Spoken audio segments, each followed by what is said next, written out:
Canal Matin édition de ce mardi, merci d'être là. Il est 6h05 en temps universel, 7h05 heure locale.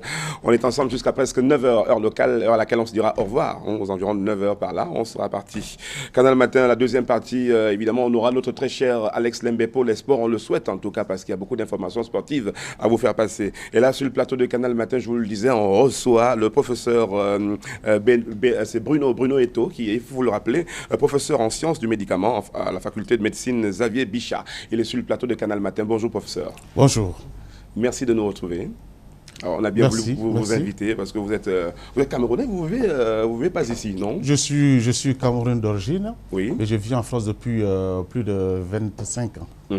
Vous officiez vous êtes précisément dans les sciences en médicaments. Comment on appelle cette science-là? En fait, je fais ce qu'on appelle les biotechnologies. Oui. Et donc, il y a la biomécatronique et aussi les sciences du médicament, tout ce qui est biotechnologie. D'accord. Et vous êtes professeur à la faculté de médecine, Xavier Bichat, c'est bien cela? Oui, je suis directeur du laboratoire Transcell à la faculté de médecine de Xavier Bichat. Je dirige aussi d'autres sociétés de biotechnologie comme Biomécatronics, comme Etobiotech. Nous faisons tout ce qui est biotechnologie, non seulement la biomécanique, mais aussi tout ce qui est la mise au point des médicaments, les compléments alimentaires et tout ce qui regarde les sciences du médicament. Ah d'accord, donc si on peut dire, vous fabriquez les médicaments? Qu'est-ce qu'on peut dire? On conçoit et on fabrique. En fait, ce que je fais, c'est la pharmacologie clinique. Qu'est-ce que c'est la pharmacologie clinique? Alors, la pharmacologie clinique, c'est une discipline scientifique qui traite tous les aspects de la relation qui peut exister entre l'homme et le médicament. Donc, c'est ça que nous faisons. Oui. Donc, ça concerne l'enseignement, l'industrie, tout ce qui est la recherche aussi, ainsi que l'administration. Voilà. Alors, justement, lorsqu'on préparait cette émission, vous me parliez du côté chimique des médicaments, parce que vous montriez un petit peu l'avantage que l'on avait à rester un petit peu dans les médicaments naturels, tirés de nos plantes. Alors, qu'en est-il? En fait, ce que je disais, c'est que la pharmacie, telle que nous l'avons connue, ce qu'on appelle allopathie, est dépassée. Oui. Je ne suis pas le seul à le dire.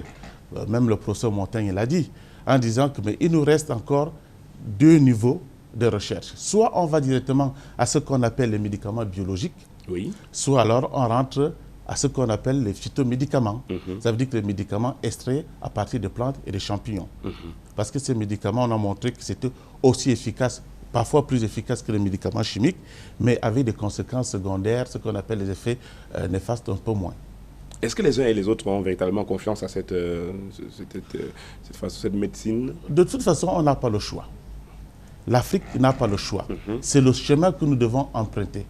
Bon, parce que si vous regardez maintenant tout ce qui est chimique, regardez les conséquences.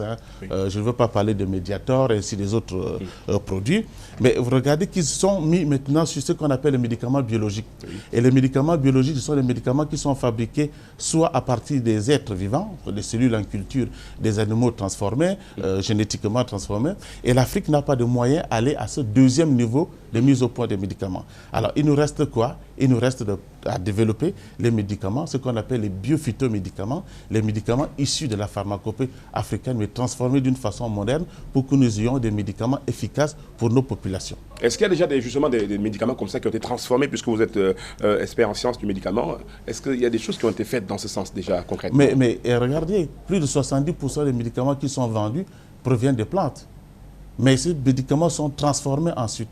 Si vous savez le nombre de molécules qui partent d'ici, extraits de plantes en Afrique, et qui sont transformées, on ajoute un radical, et puis ça devient un médicament chimique, comme on appelle, c'est énorme. Donc, presque 60% des médicaments utilisés proviennent, disons, des plantes, mais transformés après. Alors, ce que nous demandons, c'est si on peut prendre ces principes actifs des plantes sans les transformer chimiquement, on peut en faire des merveilles. C'est ça qu'il faut. Alors, pour cela, il faut peut-être installer je sais pas, le dispositif qu'il faut pour transformer ces médicaments sur place au Cameroun. Non, mais c'est très simple. Monter une usine de fabrication de médicaments au Cameroun fonctionne.